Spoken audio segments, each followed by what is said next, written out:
अऊज़ु बिल्लाहि मिनश शैतानिर रजीम बिस्मिल्लाहिर रहमानिर रहीम रब्बि इश्रह ली सदरी व यस्सिर ली अमरी वहलुल उक़दतम मिन लिसानी यफ़क़हू क़ौली रब्बि ज़िदनी इल्मा अल्लाहुम्मा अरिनल हक़्क़ हक़्क़न वरज़ुक़ना इत्तिबाअह व अरिनल बातिला बातिलन वरज़ुक़ना इज्तिनाबह आमीन या रब्बल आलमीन।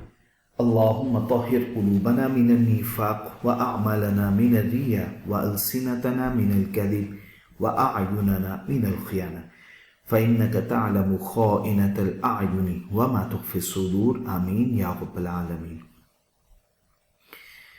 बच्चे, हमने चैप्टर 2 के MCQs डिस्कस कर रहे थे। फ्रॉम 11th MCQs हम लोगों ने इस क्लास में डिस्कस करना है। तो स्टार्ट करते हैं बच्चे। 11th one MCQs, which of the following goods, इनमें से कौन सी गुड्स जिसका demand curve do not slope downward, जिसकी स्लोप डाउनवर्ड नहीं होगी। और डाउनवर्ड स्लोप की डेफिनेशन लिखी हुई आगे। डाउनवर्ड स्लोप की क्या डेफिनेशन होती है? A curve that moves from left to right in downward direction. एक ऐसा कर्व जो लेफ्ट से राइट डाउनवर्ड डायरेक्शन में मूव करता हो। जी बच्चे, पढ़ते हैं। First one, Giffen good. Giffen good की तो स्लोप पॉजिटिव होती है, इसकी स्लोप क्या होती है? पॉजिटिव स्लोप होती है। नेगेटिव स्लोप नहीं होती, क्योंकि गिफन गुड की क्या डेफिनेशन है? हाँ, ऐसी गुड्स जिनकी डिमांड प्राइस के बढ़ने की वजह से बढ़ जाए, ऐसी गुड्स को कहते हैं गिफन गुड्स। ये तो एक्सेप्शन है लॉ ऑफ डिमांड की। अच्छा, डिस्प्ले गुड्स ऑन आउटलेट, नहीं, ये भी ठीक नहीं है। अ goods for which demand is perfectly inelastic. अच्छा, परफेक्टली इनइलास्टिक हो तो ये होता है वर्टिकल। इसका कर्व क्या होगा? वर्टिकल। या हम इसको ये भी कह सकते हैं पैरेलल टू वाई एक्सिस।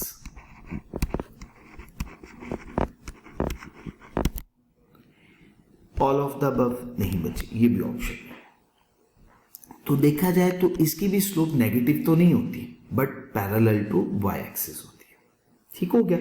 तो ये ऑप्शन भी, अगर 2 ऑप्शंस पूछी जाए तो ये ऑप्शन भी करेक्ट हो सकती है। बट यहां पे अगर एक ही ऑप्शन मेंशन नहीं किया हुआ तो फिर हम सिर्फ अल्फा मेंशन करेंगे।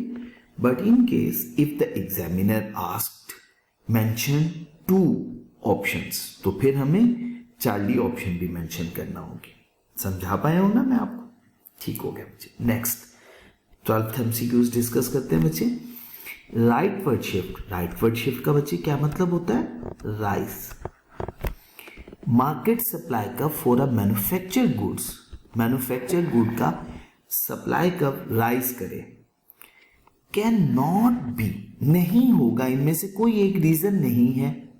Can not be the result of, नहीं होगी इनकी वजह से। अच्छा, अगर कॉस्ट ऑफ प्रोडक्शन कम हो जाए तो कॉस्ट ऑफ प्रोडक्शन की वजह से सप्लाई कर्व तो राइज करता है। उसने कहा वो रीजन बतानी है जो राइज की रीजन ना हो। तो इसका मतलब ये ऑप्शन तो ठीक ना हुई, इसकी वजह से तो सप्लाई कर्व राइज कर रहा है। Next, a rise in the price of substitute in supply. अच्छा बच्चे, अगर 2 गुड्स है, एक गुड ए है, दूसरी गुड बी है। बी जो है वो ए का सब्स्टिट्यूट इन प्रोडक्शन है। क्या है? Substitute in production. ठीक हो गया ना बच्चे? ये क्या है? Substitute in production. बच्चे, इन केस अगर इसकी प्राइस राइज कर जाए तो इसका प्रॉफिट मार्जिन बढ़ नहीं जाएगा? बताएं, प्रॉफिट मार्जिन बढ़ेगा या कम होगा? जल्दी से, प्रॉफिट मार्जिन बढ़ेगा। प्रॉफिट मार्जिन के बढ़ने की वजह से इसका सप्लाई राइज करेगा या फॉल करेगा? सप्लाई राइज करेगा। क्लियर हो गया? बट इस गुड जिसके बारे में हमसे एग्जाम में सवाल पूछा गया, इसका सप्लाई का फॉल कर जाएगा। ठीक हो गया? तो उसने क्या बोला? राइज कर जाए, सब्स्टिट्यूट इन प्रोडक्शन का अगर प्राइस बढ़ जाए तो प्राइस के बढ़ने से प्रॉफिट मार्जिन भी बढ़ेगा, सप्लाई का भी राइज कर जाएगा। बट इस गुड का सप्लाई का फिर फॉल कर जाएगा। यही ऑप्शन है best option. Revision level MCQs है, मैं मेंशन कर रहा हूं बच्चे। अच्छा, प्रोडक्शन एफिशिएंसी बढ़ेगी तो सप्लाई का राइज करेगा। उसने पूछा है रीजन ना हो राइज की, तो इसका मतलब फॉल की रीजन बतानी है। ये ऑप्शन भी ठीक नहीं है। ऑल ऑफ द अबव तो ऑप्शन बनती ही नहीं बच्चे। ठीक हो गया, जज़ाकुमुल्लाह खैर। बच्चे एमसीक्यूज, नेक्स्ट एमसीक्यूज डिस्कस करते हैं। 13th, which of the following, इनमें से कौन सी बात नहीं है? कंसीक्वेंस का मतलब क्या होगा? रिजल्ट नहीं है। किस चीज का रिजल्ट नहीं है? Government setting a maximum price, कि गवर्नमेंट सेट करे maximum price that is lower than equilibrium price, जो इक्विलिब्रियम प्राइस से लोअर हो। ठीक है, कि ऐसा नहीं होगा विच ऑफ द फॉलोइंग, इनमें से कौन सा काम नहीं होगा, रिजल्ट नहीं होगा, कंसीक्वेंस नहीं होगा, गवर्नमेंट अगर मैक्सिमम प्राइस सेट कर दे इक्विलिब्रियम प्राइस से बिलो। ठीक हो गया, तो कौन सा काम नहीं होगा? जी बच्चे, अभी मैं आपको कॉन्सेप्ट समझा देता हूं। पिक तो आपने बड़े सिंपल वे में कर लेना है, मुझे पता आपने कर भी लिया होगा, बट हो सकता है किसी को कोई कंफ्यूजन हो, तो इस बात को जरा पहले डिस्कस कर लेते हैं। बच्चे, वाई एक्सिस के अलोंग प्राइस, एक्स एक्सिस के अलोंग क्वांटिटी। बच्चे, negatively slope demand curve, positively sloped supply curve intersect to each other at point E, that is called equilibrium, equilibrium quantity and equilibrium price. This is equilibrium point. ठीक हो गया। अच्छा बच्चे, in case अगर price ये fix कर दी जाए, तो प्राइस ये फिक्स होगी तो quantity demand this one and quantity supply this one. ठीक हो गया ना। अब क्वांटिटी डिमांड अगर ग्रेटर हो क्वांटिटी सप्लाई से, तो कौन सी सिचुएशन हुई? ये हुई एक्सेस डिमांड की। कौन सी सिचुएशन हुई? एक्सेस डिमांड की, या इसे हम कहते हैं शॉर्टेज की सिचुएशन। एक्सेस डिमांड की या शॉर्टेज की सिचुएशन। अब जरा मेरी बात को समझना है। एक प्रोडक्ट मार्केट में अवेलेबल नहीं है, या खरीदार कहते हैं हमें 100 प्रोडक्ट्स की ज़रूरत है, बट सेलर ने तो सिर्फ 50 अवेलेबल की है मार्केट में प्रोड्यूस करके। इसका मतलब बाकी 50 लोगों को इंतज़ार करना पड़ेगा ना। वेटिंग लिस्ट में उनका नाम आएगा या नहीं आएगा? शाबाश, ये ऑप्शन तो ठीक है। उसने कहा ना हो कंसीक्वेंस, वो बताना है आपने, तो इसका मतलब ये ऑप्शन तो नहीं है। ये ऑप्शन इसका आंसर नहीं है। वेटिंग लिस्ट में नाम आ रहा है, ये ऑप्शन ठीक नहीं है। अच्छा नेक्स्ट, ब्लैक मार्केट। लोग क्या करेंगे, अगर कोई ज्यादा प्राइस पे करने के लिए तैयार हो जाएगा उसको प्रोवाइड कर देंगे, तो ये ब्लैक मार्केट की तरफ मूव कर जाता है। उसने कहा ये रिजल्ट तो प्रोड्यूस होगा, लेकिन हमें वो बात बतानी है जो रिजल्ट प्रोड्यूस ना हो मार्केट के अंदर। ठीक हो गया, ये तो ठीक बात लिखी हुई, लेकिन नॉट अ कंसीक्वेंस। तो ये ऑप्शन भी ठीक नहीं है, क्योंकि ये रिजल्ट इसकी वजह से प्रोड्यूस होना है, इसकी वजह से। Next, excess supply over demand. हाँ, ये ऑप्शन नहीं है, क्योंकि इसकी वजह से क्या क्रिएट हो रही है? एक्सेस डिमांड, या जिसे हम क्या कहते हैं, शॉर्टेज। एक्सेस सप्लाई की ऑप्शन तो नहीं है ठीक, और रैशनिंग की बात भी है। ठीक हो गया, तो बच्चे कौन सी ऑप्शन बेस्ट हुई? 4।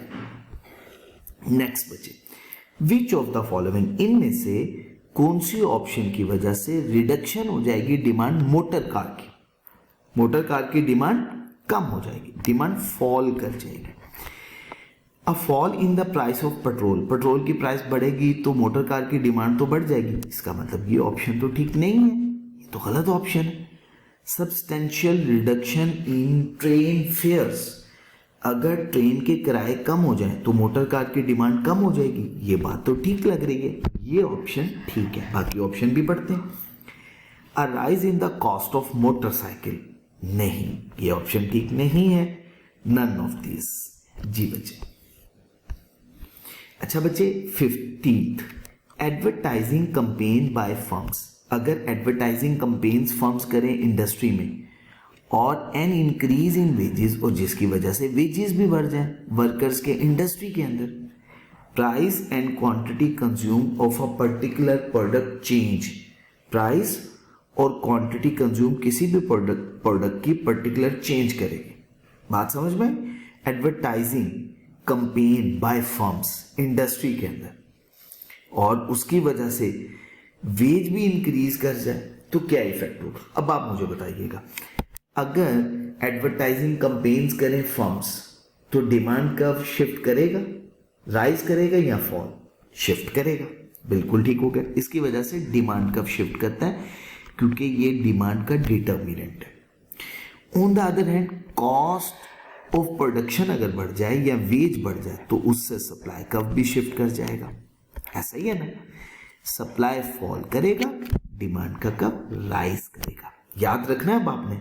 अब ऑप्शन बताइएगा। Movement along the demand curve, shift in supply curve, नहीं, ये ऑप्शन तो बिल्कुल गलत है। Shift in the demand curve बिल्कुल ठीक, shift in the supply curve, लेकिन अभी इसको मेंशन नहीं करते। हो सकता है किसी ऑप्शन में उसने राइज और फॉल का भी एग्जैक्ट मेंशन किया हुआ। Movement along the demand curve नहीं, नहीं, ये तो ऑप्शन बिल्कुल भी नहीं ठीक। A shift in the demand curve और movement along the supply curve नहीं। एक ही ऑप्शन ठीक है, वो है बीटा। बच्चे 16, इंक्रीज अगर इन डिमांड हो for a good is likely to cause decrease in demand. अगर डिमांड इंक्रीज हो जाए गुड की तो उसकी वजह से डिक्रीज हो जाएगी demand for another good, that is a substitute. अगर एक गुड की डिमांड बढ़ेगी तो उससे दूसरी गुड की डिमांड कम हो जाएगी, तो दोनों गुड्स का आपस में रिलेशनशिप होगा सब्स्टिट्यूट। ऐसा हो सकता है ना? अगर कॉफी की डिमांड बढ़ेगी तो टी की डिमांड कम हो जाएगी, ऐसा है ना? तो दोनों गुड्स क्या एक दूसरे का सब्स्टिट्यूट। बिल्कुल ठीक है। 17, a rise in house hold income. अगर हाउस होल्ड की इनकम बढ़ जाए, राइज कर जाए, इंक्रीज कर जाए, जिसकी वजह से लेफ्टवर्ड शिफ्ट करेगा डिमांड कर्व, नहीं, ये तो गलत बात है। अगर हाउस होल्ड की इनकम बढ़े तो हमने पढ़ा था नॉर्मल गुड के केस में इनकम के बढ़ने की वजह से डिमांड राइज करती है, लेकिन अगर इनकम बढ़ जाए, इनकम के बढ़ने की वजह से इंफीरियर गुड की डिमांड कम हो जाती है। शाबाश। अब यहां तक तो हमने बात पढ़ी। आगे देखें किसका मेंशन किया जाए? इंफीरियर का। तो इसका मतलब है इंफीरियर के केस में ये बिहेवियर बिल्कुल ठीक है, और बट ये बिहेवियर हमने जो डिस्कस किया है वो किस गुड के केस में होगा? सॉरी, ये होगा नॉर्मल गुड के केस में। ठीक हो गया जी बच्चे? तो नॉर्मल गुड के केस में क्या होगा? इनकम लेवल बढ़ेगा तो डिमांड भी बढ़ जाएगी। तो बच्चे 17 का एग्जैक्ट आंसर इंफीरियर के केस में ये कॉन्सेप्ट बिल्कुल ठीक है। जो एग्जामिनर ने मेंशन किया हुआ है ये वाला बिहेवियर मेंशन किया हुआ। ठीक हो गया बच्चे? नेक्स्ट जी बच्चे MCQs number 18, defining characteristic of a given good is that when price increase. अच्छा, गिवन गुड की पहले डेफिनेशन बताता हूँ। गिवन गुड ऐसी गुड होती है कि प्राइस के बढ़ने से डिमांड भी बढ़ जाती है। तो अब यहां पे क्या कहा? उन्होंने कहा है कि जब प्राइस बढ़ेगी तो डिमांड फॉल करेगी। नहीं, ये बात तो ठीक नहीं है, गलत है ये बात। ऐसा ही है ना? तो ये ऑप्शन फॉल्स है, क्योंकि गिवन गुड की डेफिनेशन हमने क्या पढ़ी है? जब प्राइस बढ़े तो डिमांड भी बढ़ जाती है बच्चे। जी बच्चे MCQs number 19, a legal minimum price is set which is above the equilibrium. अच्छा बच्चे, अगर प्राइस को सेट किया जाए above equilibrium, what will be the magnitude? Magnitude क्या होगा? वैल्यू क्या होगी? इवेंचुअल एक्सेस, इवेंचुअल एक्सेस की वैल्यू क्या होगी? हम तो नहीं बता सकते। कैसे बताएं? हमें फिगर्स गिवन हो तो हम बता सकते हैं। तो हम बता सकते हैं, बिल्कुल ठीक। हम नहीं बता सकते। ग्रेटर इफेक्ट नहीं, लेस इफेक्ट नहीं पता, क्योंकि उसके लिए हमें पता होना चाहिए। इफेक्ट के लिए बच्चे अगर शिफ्टिंग हो तो फिर हम बता सकते हैं, ऐसे तो हम नहीं बता सकते। जी बच्चे एमसीक्यूज नंबर 19 भी हमने डिस्कस कर लिया। The demand by firms for goods is derived demand. देखें, अगर मुझे चेयर की जरूरत हो, मैं एक फर्म को जाके कहता हूं मुझे चेयर बना के दे दो। जो वुडन मैन्युफैक्चरर है, लकड़ी से चेयर मैन्युफैक्चर करके सेल करते हैं मार्केट में, फर्नीचर मैन्युफैक्चरर है, मैं उनसे कहता हूं मुझे चेयर बना के दे दो। अब फर्म, हमारे लिए चेयर की डिमांड है, फर्म के लिए किसकी डिमांड रेज हो जाएगी? वुड की। वुड की डिमांड बढ़ जाएगी, ठीक है। वुड क्या है? रिसोर्स, या इसको हम क्या बोला करते हैं? Factor of production. आप मुझे बताइएगा बच्चे, फैक्टर ऑफ प्रोडक्शन या रिसोर्स की डिमांड को हम क्या कहते हैं? शाबाश, क्या बोलते हैं बच्चे? Derived demand. क्या बोलते हैं बच्चे? Derived demand. कौन सी डिमांड है? Derived demand. अब ये बात समझते हैं, कहता है the demand by firms, firms की डिमांड डिराइव्ड डिमांड होती है, क्योंकि ये डिपेंड करती है demand for house hold goods. ये है house hold good, house hold good की डिमांड पे डिपेंड करेगी। इसकी डिमांड राइज करेगी तो इसकी डिमांड भी राइज कर जाएगी। तो ये बात ठीक है या गलत? बिल्कुल ठीक है जी बच्चे, ठीक हो गया जी बच्चे। तो इंशाल्लाह नेक्स्ट एमसीक्यूज नेक्स्ट क्लास में इससे ऑनवर्ड डिस्कस करेंगे। सुब्हानकल्लाहुम्मा व बिहम्दिक अशहदु अल्ला इलाहा इल्ला अंता अस्तगफिरुका व अतूबु इलैक। अस्सलामु अलैकुम व रहमतुल्लाहि व बरकातुहू।